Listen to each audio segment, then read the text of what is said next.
Chers amis d'Israël, en France et à Monaco, me voici arrivé au terme de ma mission. D'ici quelques jours, je rentrerai en Israël avec des sentiments mitigés. D'abord, le sentiment d'avoir vécu un véritable privilège. Diplomate depuis plus de 30 ans, après avoir servi dans de nombreux pays et sur plusieurs continents, je termine ici à Paris avec joie, la joie d'avoir pu représenter avec fierté et détermination Israël dans cette ville de lumière, d'art et de culture, ce vivier d'idées et de valeurs. Je sais que c'est ici, à Paris, il y a tout juste 230 ans, c'était en septembre 1791, que pour la première fois sur ce vieux continent, un pays accordait à la nation juive l'égalité des droits. Les révolutionnaires français avaient fait des Juifs de France des citoyens à part entière. C'était le début de ce que l'on a appelé l'émancipation des Juifs en Europe et plus tard à travers le monde. Je n'oublie pas non plus que c'est ici, à Paris, en marge de l'affaire Dreyfus, que Théodore Herzl a caressé l'idée d'un État juif indépendant basé sur l'idéal sioniste. Un idéal révolutionnaire lui aussi, qui a transformé un rêve 2 fois millénaire, qui a transformé des prières, nos supplications 3 fois quotidiennes, notre cri répété inlassablement depuis tant de générations, l'an prochain à Jérusalem. Eh bien ce rêve, ces prières sont devenues une réalité. Une réalité que nous ne cessons de bâtir, de renforcer, de développer, de consolider jour après jour. C'est cela, c'est tout simplement cela, le sionisme.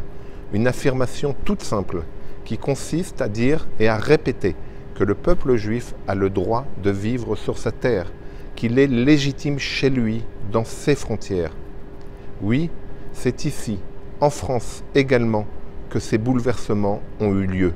C'est à Paris que le père de l'hébreu moderne, Eliezer Ben Yehuda, a fait ses débuts et qu'il a conçu son projet révolutionnaire lui aussi, de transformer la langue de nos prières en un langage moderne et efficace pour permettre à notre nation de vivre sa renaissance. C'est ici, à Paris, que le secrétaire général du Quai d'Orsay, le ministère des Affaires étrangères français, Jules Cambon, reconnaissait en 1917, 6 mois avant l'ordre Balfour, le droit du peuple juif à créer son foyer national sur la terre de ses ancêtres. C'est ici, en France, que se sont regroupés après la guerre la plupart des réfugiés et des rescapés de la Shoah et qu'ils se sont organisés pour rejoindre le Yishuv et conforter la naissance d'Israël. C'est d'ici, de la France, que le bateau Exodus est parti pour forcer et pour forger le destin d'Israël. C'est ici, en France, que l'on a donné des instructions pour soutenir le vote de l'ONU à la création d'un État juif. C'était en 1947. Mais c'est surtout ici, à Paris, que l'on a soutenu le jeune État, agressé dès sa création, un soutien politique, militaire, stratégique, qui a incontestablement permis à notre pays de survivre, de se développer, de pérenniser les moyens de sa sécurité et de remporter les victoires et les succès que nous savons. C'est, je crois, une dette imprescriptible que nous avons contractée vis-à-vis de la France. Cela également, je ne l'oublie pas, nous ne l'oublions pas. Mais nous savons également que le défi de l'idéal sioniste que j'évoquais tout à l'heure ne consiste pas seulement à défendre nos frontières, mais peut-être même à les repousser sans cesse. Je ne parle évidemment pas des frontières terrestres, mais celles du savoir et de la connaissance.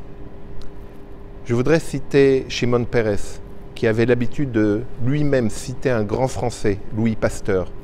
La science ne connaît pas de frontières. Shimon Peres aimait cette citation, car elle était à la base même de sa vision.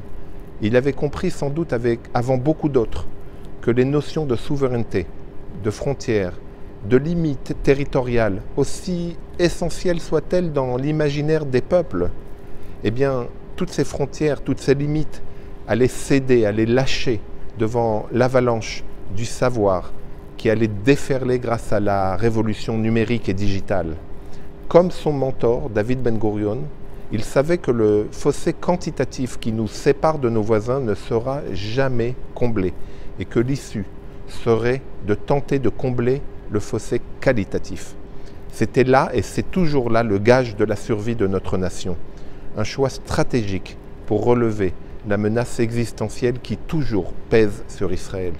Beaucoup pensent que Tsahal, nos forces de défense et leurs prouesses sont le rempart de notre nation.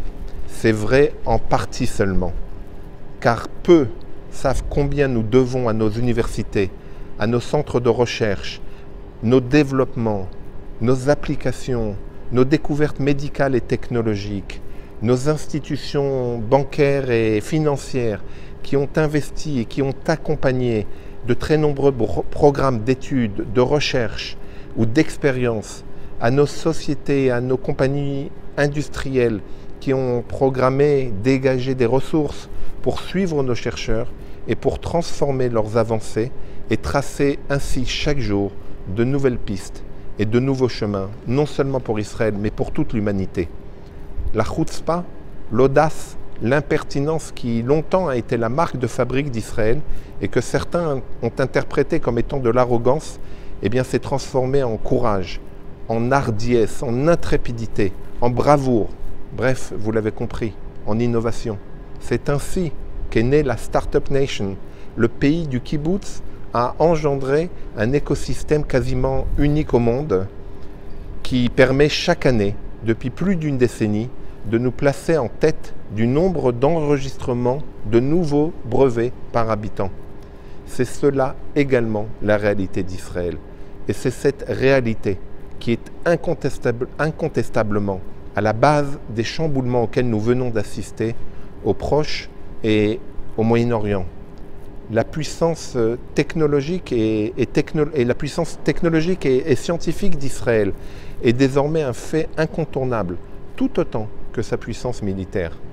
Nos voisins le comprennent, chaque jour un peu plus, chaque jour un peu mieux. C'est ainsi, et c'est grâce à cela, que de nouvelles alliances se sont tramées et se dessinent encore chaque jour. C'est aussi la réalité de nos relations bilatérales avec la France, la richesse de nos relations que je me suis efforcé de renforcer et de consolider avec autour de moi l'équipe de l'ambassade d'Israël, chaque jour avec ardeur et audace.